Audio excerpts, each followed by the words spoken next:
Aquel 24 de enero de 1995, el amanecer no llegó con luz, sino con presagios. En las colinas de Brentwood el aire parecía denso, inmóvil, como si el tiempo mismo se negara a continuar. Algo invisible había perturbado el equilibrio de aquella madrugada, y ni los pájaros se atrevieron a cantar. Fue a las 6:13 de la mañana cuando un grito cortó el silencio, rasgando la quietud como un cuchillo.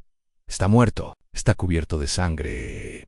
Eso, Angie». La voz femenina en la llamada al 911 era desesperada, casi irreal, como si no creyera lo que estaba viendo. Aun cuando las patrullas llegaron al número 360 de Rockingham Avenue, encontraron las puertas entreabiertas, pero ningún signo de violencia en los accesos, ninguna ventana rota, ninguna cerradura forzada. El jardín estaba en perfecto orden, como si la casa estuviera dormida, hasta que se cruzaba el umbral. Adentro, el silencio se hacía más pesado, un silencio grueso, como el que solo sigue a la muerte.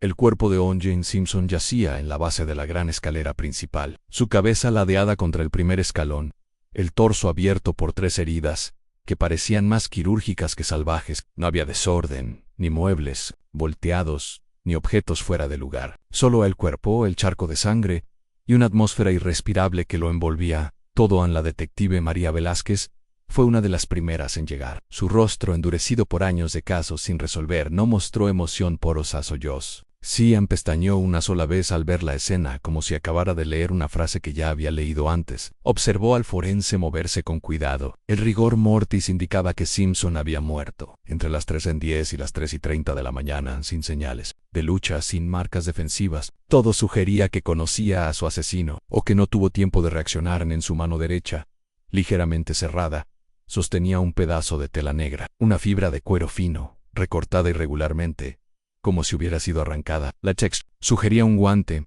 pero uno viejo, desgastado, con bordes irregulares, quizás cortado deliberadamente. La detective se inclinó con cuidado. Aquella pieza era un símbolo o una firma. No podía ser coincidencia. Lo más inquietante no era el cuerpo, era la casa. Había algo en ella que no concordaba.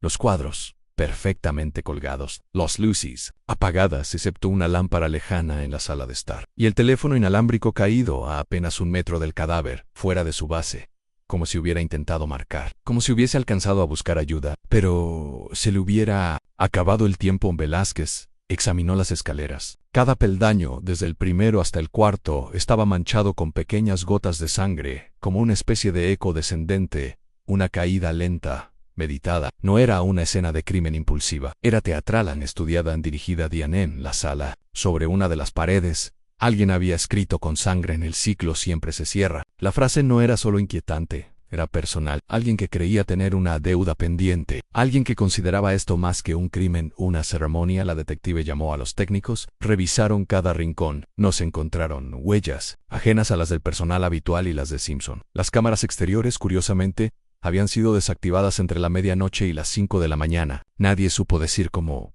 No había cortes de luz. No había manipulación visible. El sistema simplemente no grabó en el vecindario. No había reportado movimientos extraños. Ningún auto ajeno, ningún sonido. Nadie había visto nada. Ni un portoso, ni una sirena, ni un Era como si la muerte se hubiera deslizado por la alfombra sin hacer ruido, mientras los agentes comenzaban a recopilar pruebas. María caminó hasta la habitación del segundo piso. La puerta estaba entornada. Dentro, todo estaba en su sitio: en la cama hecha, la ropa ordenada, las persianas cerradas, pero sobre el tocador había una foto boca abajo. Al girarla, la detective encontró una imagen de Nicole Brown, ex esposa de O.J., asesinada en 1994. A la foto tenía una décima roja marcada sobre su rostro, pintada a mano, y sobre la esquina inferior derecha, apenas perceptible, las letras NB. Como una firma lejana. No era solo una imagen, era un mensaje. En Velázquez regresó abajo. Mientras observaba el cuerpo, se dio cuenta de un detalle más en la manga del pijama de O.J. Había una mancha de cera endurecida, negra, opaca, en cera de vela. En un entorno donde no había velas. Una anomalía que no pertenecía al escenario, a menos que el asesino la hubiera traído consigo. Un ritual, una ceremonia de cierre. Los medios, al enterarse del asesinato, comenzaron a inundar la calle. Cámaras, reporteros, helicópteros. Era una repetición exacta del juicio de 1994, pero con un giro irónico. En esta vez, O.J. no estaba siendo juzgado, era la víctima. El país no sabía cómo reaccionaran al anochecer. mientras el cuerpo era trasladado en silencio. Una figura encapuchada cruzó un puente sobre la autopista 405, llevaba una bufanda negra. En su mano derecha algo envuelto, un objeto alargado. Oculton se detuvo en el centro del puente, miró el agua durante varios segundos, y dejó caer lo que llevaba. Cayó sin ruido, tragado por la corriente. Después, la figura se desvaneció entre la niebla de la noche en Velázquez. De pie frente a la escena vacía en la casa de Rockingham, sintió que aquel asesinato no era un final, sino un comienzo. Como una historia que había quedado sin terminar en 1994, y que ahora, sin previo aviso, alguien había decidido continuar, solo que esta vez, la tinta no era tinta, era sangre.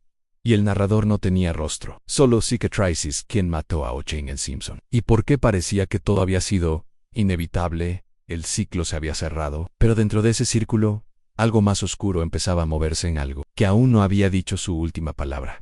Perfecto. A continuación te presento la expansión de la segunda keynote con aproximadamente 1000 palabras, escrita en un tono misterioso, lento y fluido, retomando exactamente desde el punto donde terminó la primera expansión, el momento en que el cuerpo de O.J. ha sido retirado, y la detective Velázquez reflexiona que el crimen no es un final, sino el comienzo de algo mucho más oscuro. La casa en Rockingham quedó en penumbra cuando los forenses se marcharon. Afuera, la prensa seguía aglomerada detrás de la cinta amarilla. Algunos gritaban preguntas sin respuesta. Otros simplemente esperaban, apuntando sus cámaras al vacío. Pero dentro, en los rincones ya fríos de aquella mansión, algo seguía. Algo invisible, una energía que no se disolvía con la salida del sol. Velázquez se quedó unos minutos más, de pie frente a la escalera donde el cuerpo había yacido. El aire tenía un sabor metálico. No por la sangre, sino por la historia, sin contar que aún impregnaba las paredes. Pidió que le enviaran los registros del sistema de seguridad. Cuando recibió los discos, revisó personalmente los archivos. El intervalo entre las 0000 y las 5 estaba completamente vacío. No había señal de corte de electricidad, pero los datos estaban ausentes, como si alguien hubiera entrado al sistema y lo hubiese borrado a propósito, y sin dejar rastro. Quienquiera que hubiese planeado esto, sabía exactamente cómo moverse, sin dejar huellas. Eso no era lo más común, eso hablaba de tiempo, paciencia y conocimiento. Regresó a la oficina central pasada la medianoche. En la soledad de su escritorio, comenzó a revisar antiguos recortes de prensa sobre el juicio de 1994. El archivo parecía un mausoleo de papel. Fotografías, titulares, transcripciones. Todo seguía latiendo en los informes. Los rostros de los jurados, los testigos, los fiscales, los manifestantes. Entre esos rostros, uno llamó su atención: a una mujer de mirada firme, rostro seco, pancarta en mano. En cada fotografía frente a la corte, su cartel era distinto, pero todas las frases tenían una misma esencia. Ella gritó, pero nadie la oyó. La justicia no es un espectáculo, el silencio también es culpable. Consultó los registros de identidad y la localizó a Luciana Bell, 42 años en ese entonces. Había sido activista desde el asesinato de Nicole Brown en su hermana. Cassandra Bell había muerto poco antes de aquel crimen, y se rumoreaba que había sido víctima de violencia doméstica. Pero nunca se abrió una investigación formal en Luciana. Desapareció del ámbito público justo después del veredicto que absolvió a Simpson. Ni redes sociales, ni propiedades, ni registros laborales, como si la tierra se la hubiera tragado. Velázquez volvió a revisar la escena. Se enfocó en detalles que podrían haber escapado a la mirada forense. En la sala encontró escondido, entre los cojines del sofá, un papel doblado muchas veces, amarillento por el tiempo. Al abrirlo leyó una frase escrita con tinta negra: ninguna justicia es verdadera si el dolor sigue intacto. Al reverso una fecha escrita a lápiz: 24 de enero de 1994, exactamente un año antes del asesinato. ¿Una coincidencia o una elección deliberada? La detective comenzó a trazar una línea de tiempo. Un año entre ambos hechos. Una fecha simbólica. La justicia oficial se había cerrado en 1994, pero alguien o algo había mantenido la herida abierta todo ese tiempo, alimentándola, esperando el momento correcto para regresar. Revisó las pertenencias personales de Simpson. Entre sus documentos encontró algo que no encajaba en una carta sin abrir, sin sello postal, pero fechada hacía apenas una semana. Era una hoja mecanografiada, sin firma. En el juicio absolvió tu cuerpo, pero no tu sombra. Donde hubo gritos, tú pusiste silencio. Donde hubo sangre, tú limpiaste con mentiras. En yo no soy justicia, soy memoria. Velázquez sintió como un escalofrío subía por su espalda. No era una amenaza, era una sentencia. Alguien había hablado con anterioridad, alguien había advertido, y O.J. quizá sabía que el pasado estaba por alcanzarlo. La detective decidió visitar a un exjurado del juicio, un maestro jubilado llamado Leonard Cray. Vivía en San Bernardino. Al principio se mostró reacio, pero al ver la seriedad de Velázquez, accedió a hablar. Sabía que esto iba a pasar. Dijo con voz frágil, mientras sus dedos temblaban sobre una taza de café. Durante el juicio hubo manifestantes que parecían vivir por dentro ese caso. Una mujer, sobre todo, decía cosas que hacían que el aire se helara. El ciclo siempre se cierra, lo gritaba cada día, como si supiera que esto no había terminado. Velázquez anotó sus palabras. Al mostrarle la imagen de Luciana Bell, Leonard asintió lentamente. Sí, ella nunca dejaba de mirar hacia el tribunal, pero no miraba a O.J.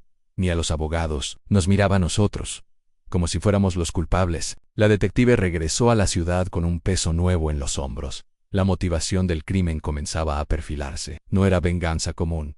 No era por dinero, ni por rencor inmediato. Era algo más antiguo, más profundo. Una forma de duelo que no había encontrado justicia ni en los tribunales ni en el tiempo. Cuando llegó a su oficina, encontró un sobre su escritorio. No tenía remitente. Dentro había una hoja escrita con máquina de escribir antigua, la misma tipografía que la carta anterior. El mensaje: más breve en el dolor tiene memoria, y los jueces no siempre llevan toga. Junto a la nota, una fotografía, la misma imagen de Nicole Brown en blanco y negro, recortada de un periódico antiguo, con una pequeña X roja sobre su rostro, idéntica a la que se había encontrado en la habitación de Simpson en la detective. Cerró los ojos.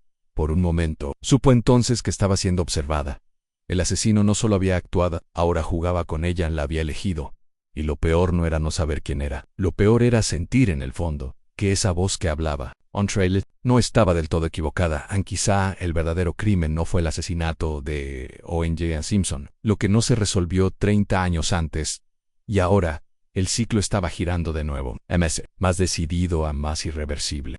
Por supuesto. A continuación te presento la expansión de la tercera keynote con aproximadamente 1000 palabras, retomando exactamente desde donde terminó la segunda, en un tono lento, misterioso y fluido, como una historia que no quiere ser contada, pero insiste en salir. En la ciudad dormía, pero María Velázquez no. La tercera carta, el tercer símbolo, la tercera herida. El asesino no se ocultaba, escribía a través del tiempo, en una máquina de ecos que solo unos pocos sabían leer. Cada frase dejada como una reliquia, cada marca en rojo, cada nota sin remitente.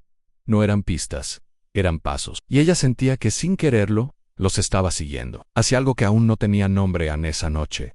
El silencio era distinto. No pesaba como antes. Ahora tenía forma. Un aliento invisible que la acompañaba desde que entró a esa investigación. Los pasillos de la estación de policía estaban vacíos, salvo por una luz débil al final del archivo central. Velázquez caminó hasta allí como guiada por algo que la llamaba Annie, en ese espacio olvidado por los agentes jóvenes, entre carpetas gastadas y olor a papel viejo. Comenzó a revisar las transcripciones del juicio de 1994, página tras página. Rostros y palabras desfilaban ante sus ojos, como sombras de un teatro roto. Abogados, testigos, pruebas, objeciones. Y entre todo ese ruido judicial, apareció un detalle mínimo que nunca se había mencionado en los medios. Una empleada técnica, llamada Rena Carlton, encargada de clasificar evidencia visual, un nombre pequeño. Una nota al pie, pero su pista, sutil, la llevó hacia una historia aún más oculta. Carlton había trabajado durante el juicio como parte del equipo forense externo. Había tenido acceso directo a las fotografías del crimen de Nicole Brown, a las cintas, a las imágenes sin editar que nunca llegaron a juicio. Pero después del veredicto, desapareció. No hubo carta de renuncia. No hubo notificación. Nadie la buscó. Nadie preguntó. Velázquez sintió que esa era la dirección correcta. Solicitó al FBI una búsqueda ampliada de esa identidad. Tras horas de espera, recibió un informe corto, pero revelador. Rena Carlton, nacida en 1956, pero lo más extraño era que no era hija única. Tenía una hermana desaparecida también, Luciana Bell. Ambas mujeres, unidas por la sangre, separadas por el sistema. Una dentro del tribunal manipulando evidencia, otra afuera, gritando con furia. Dos rostros de una misma historia. Dos marcadas por la muerte de una tercera, Cassandra Bell. Su hermana mayor, quien había sido, según los registros, amiga íntima de Nicole Brown. Ahora todo comenzaba a adquirir forma. Velázquez viajó hasta Topanga, donde había existido una clínica psiquiátrica que alguna vez albergó a Luciana Bell. El lugar estaba abandonado desde hacía años. La pintura descascarada colgaba de las paredes como piel vieja, y el aire olía a humedad y abandono. Entró sin pedir permiso. Nadie cuidaba aquel sitio. En la habitación 209 encontró un rincón lleno de dibujos y frases escritas con carbón. Era un caos controlado, un diario pintado sobre las paredes. Ella gritó, nadie la oyó. Él fue el último, pero no el único, y en una esquina, pintado con trazos torpes pero firmes, una silueta masculina con una cruz roja sobre el rostro. Idéntico a la marca en las fotos de Simpson, Velázquez tomó varias fotografías y se sentó en el suelo, frente a aquellas frases, como si esperara que el eco le respondieran algo. La hacía volver, siempre, a la escena del crimen. Y ese casino era solo el lugar donde alguien murió. Era el escenario cuidadosamente elegido para cerrar una obra que había comenzado décadas atrás. Volvió allí a la mañana siguiente, con una llave nueva en la intuición de que no todo había sido descubierto. Aún entró sola. Cruzó la sala vacía, subió por las escaleras manchadas de recuerdos secos, y llegó hasta el desván.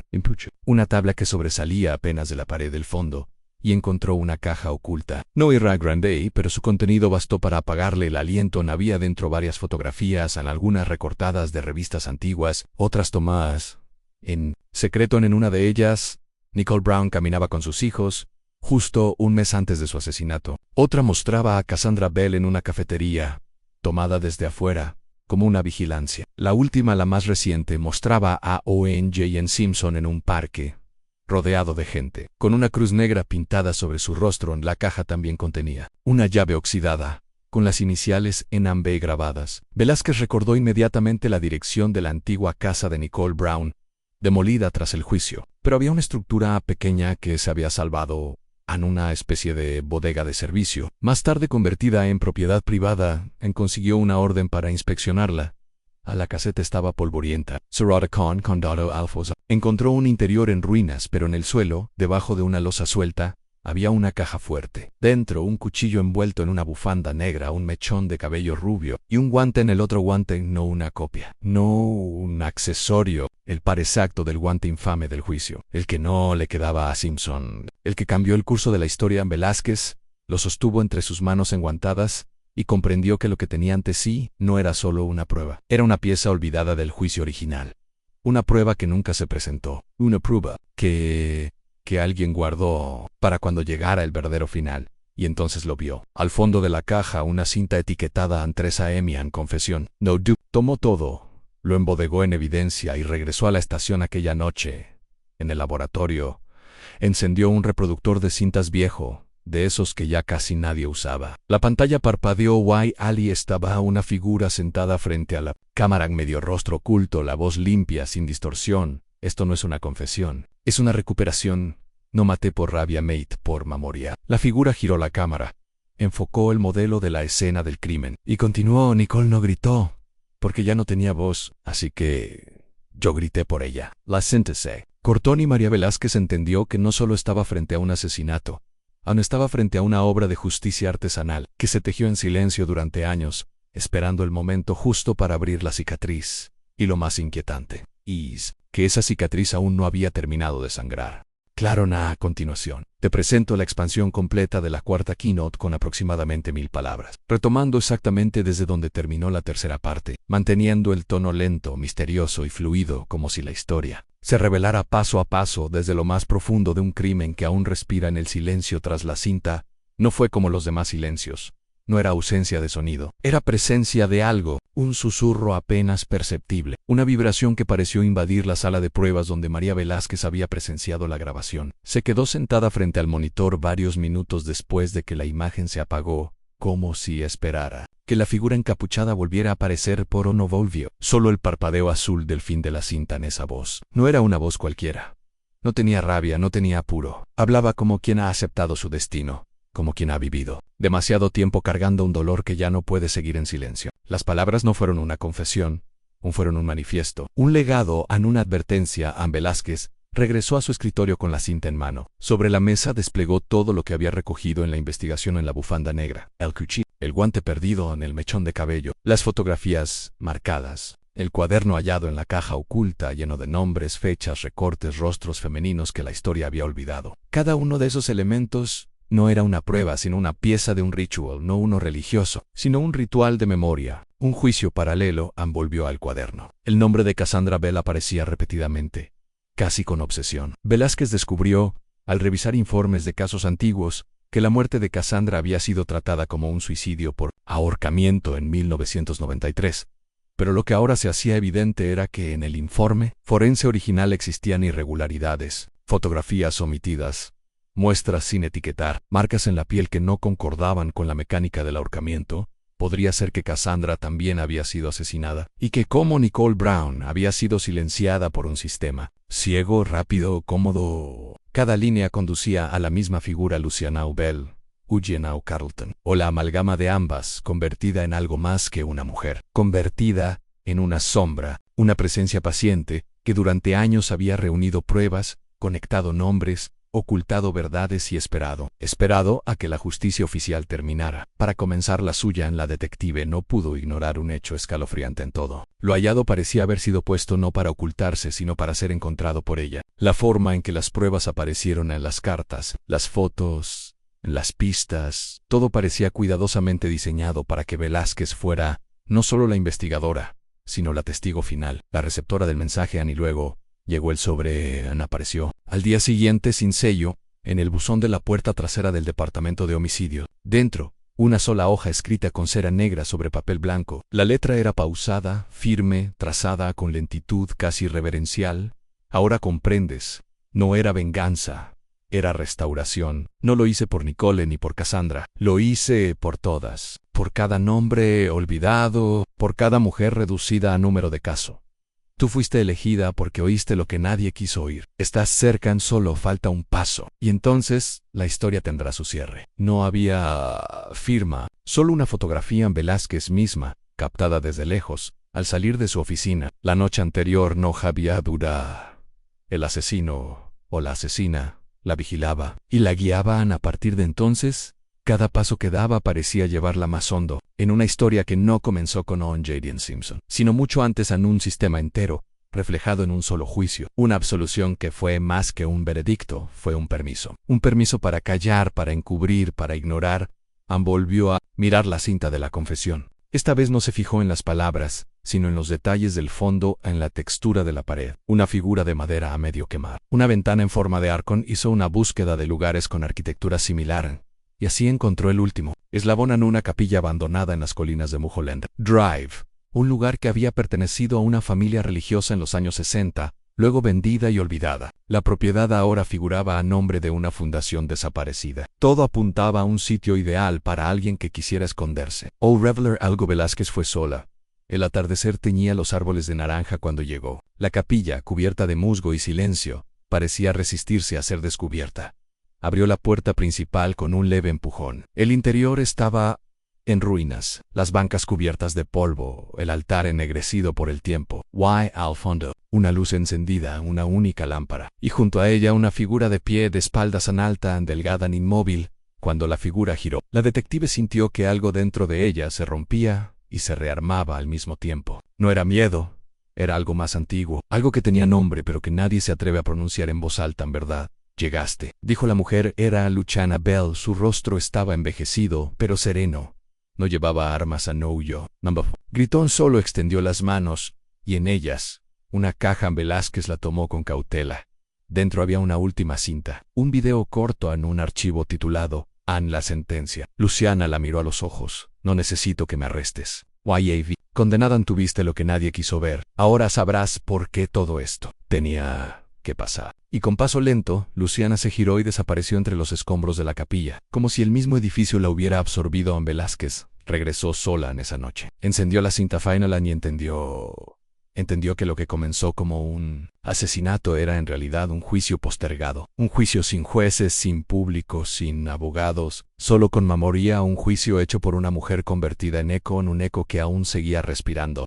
Claro, a continuación tienes la expansión completa de la quinta keynote, con aproximadamente 1000 palabras, continuando exactamente desde donde terminó la cuarta, manteniendo el tono misterioso, lento y profundamente fluido, como un relato que se resiste a ser enterrado. Velázquez no encendió las luces esa noche. Dejó que la oscuridad llenara la habitación como lo había hecho en la escena del crimen. La cinta descansaba sobre su escritorio, aún sin reproducir, como si esperara una especie de permiso silencioso para revelar su verdad final, el título, mecanografiado con tinta negra sobre la etiqueta blanca en la sentencia. No un juicio, No una defensa, una sentencia, como si todo ya estuviera decidido. Ann colocó la cinta en el reproductor y presionó play en el monitor. Chisporroteó. Una imagen fija apareció. Era la misma capilla. Vacía, Ann sin figuras humanas. Solo el outer, con una vela encendida y una grabadora en el centro. El sonido ambiente era tenue, apenas un zumbido. El tiempo transcurrió por casi 3 minutos sin que nada cambiara. Luego una figura entró desde el margen derecho de la pantalla. Era Luciana Bell. Vestida de negro, descalza, se sentó frente a la cámara y habló. Si estás viendo esto, es porque el círculo se cerró. Portvest, más allá de lo obvio porque decidiste quedarte cuando otros archivaron y olvidaron. Yo no soy una asesina, ni una heroína, solo soy una grieta por donde la memoria escapó. Su voz era calmada, ni un solo temblor. Ongea no fue mi único objetivo. Fue el símbolo, el más grande, el más visible, pero este no es su crimen. Este es el crimen de todos los que lo aplaudieron, de todos los que lo defendieron sin escuchar, de todos los que cerraron los ojos mientras ella sangraba. Hizo una pausa, luego sacó de su bolsillo un papel. Lo desplegó y lo mostró frente a la cámara. Era el acta de defunción de Nicole Brown en la parte inferior. Una anotación a mano: cerrado sin justicia. Nicole fue la última de muchas, pero su muerte fue pública, televisada, repetida, enemicida, convertida en mercancía. Y aún así, nadie escuchó lo que su cuerpo decía. Yo lo hice, yo escuché. Luciana dejó el papel sobre el altar y encendió una segunda vela. El reflejo iluminó su rostro. Velázquez, al mirar su expresión, sintió que esa mujer no había dormido en años. No por insomnio, sino por vigilia. Cuando Cassandra murió, dijeron que fue suicidio. Me hicieron firmar un documento. Me dieron una caja con sus cosas. Nadie investigó por qué tenía moretones en las costillas. Nadie preguntó por qué. Faltaban páginas de su diario.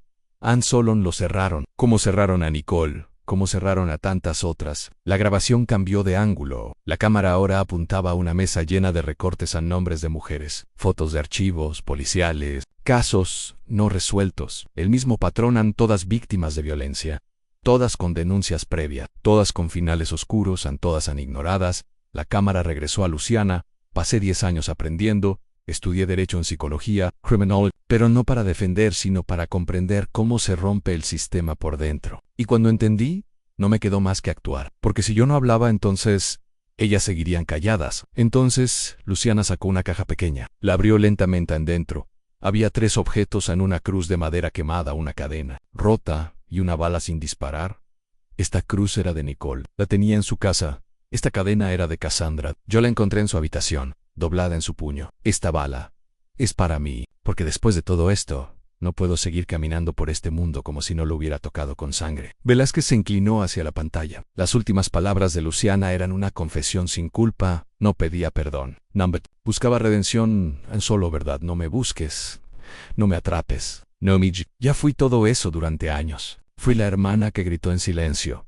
Fui la mujer invisible. Ahora soy solo. Eco. Y entonces, la pantalla se volvió negra. La cinta había terminado. Velázquez sintió que el aire de la habitación se volvía denso, como si alguien más estuviera allí con ella. La sentencia había sido dictada, no por la ley, no por alguien que decidió romper la lógica de la justicia oficial, alguien que no esperó a que el sistema hiciera lo correcto, alguien que decidió actuar. Como una sombra durante los días siguientes, la detective intentó localizar a Luciana Bell. Las cámaras de tráfico no la captaron. Las bases de datos no arrojaban actividad reciente. Era como si se hubiera desvanecido con la cinta, como si su existencia hubiese sido solo una aparición necesaria para cerrar el ciclo. Pero la ciudad cambió. En la historia del asesinato de O.J. Simpson se volvió un susurro colectivo. Los medios no sabían cómo narrarla. Víctima o símbolo. Mártir o monstruo, justicia o crimen. Velázquez entregó parte del cuaderno a la fiscalía y otra parte se lo quedó. Sabía que no todo debía exponerse. Algunas verdades no estaban listas para el mundo. O tal vez, el mundo no estaba listo para algunas verdades. La capilla fue clausurada. Pero cada cierto tiempo, alguien dejaba flores en la entrada. No había nombres, solo una nota escrita a mano por las que nadie escuchó. Velázquez volvió. Allí una vez, en silencio entró, encendió una vela y dejó un nombre en una hoja en Cassandra. Cuando salió, supo que había cruzado una frontera invisible. Ya no era una detective ordinaria, era una guardiana de una historia que solo unos pocos entenderían, porque el ciclo se había cerrado. Pero la memoria seguía viva. La lluvia comenzó a caer lentamente sobre Los Ángeles. como si el cielo también buscara purificarse. Las gotas golpeaban el techo de la capilla clausurada mientras Velázquez permanecía inmóvil frente al altar vacío. En su mano, el cuaderno de Luciana Bell, ya desgastado por el tiempo y el dolor. Temblaba levemente bajo sus dedos. Había leído cada nombre, cada historia, cada fecha. Ya no eran casos, eran personas, voces apagadas que encontraron a través del eco de la justicia. Olvidada, un breve momento de verdad, encendió una vela. La colocó sobre el altar, donde antes se había dejado el cuchillo, la bufanda, la sentencia. Ahora solo quedaba la llama. Wild silencio, dio un paso atrás y cerró los ojos y entonces lo comprendió. A Luciana no había desaparecido, estaba en cada mujer que fue silenciada, en cada archivo cerrado sin respuestas, en cada juez que prefirió mirar hacia otro lado, en cada palabra que no llegó a decirse en un estrado. Velázquez encendió una segunda vela y escribió una sola frase sobre la pared con la misma cera negra que había visto en las pruebas. En donde no llega la justicia, comienza la memoria. Caminó lentamente hacia la puerta. Afuera, el viento movía las ramas como susurros antiguos antes de irse. Se volvió una última vez y susurró: gracias por no dejar que el mundo olvidara. Y así, con una última mirada hacia la capilla, desapareció entre la bruma, sabiendo que algunas historias no tienen un final feliz, solo un cierre digno. Palabras finales en porque no todas las batallas se ganan en tribunales. Algunas se graban en la piel de los que aún recuerdan.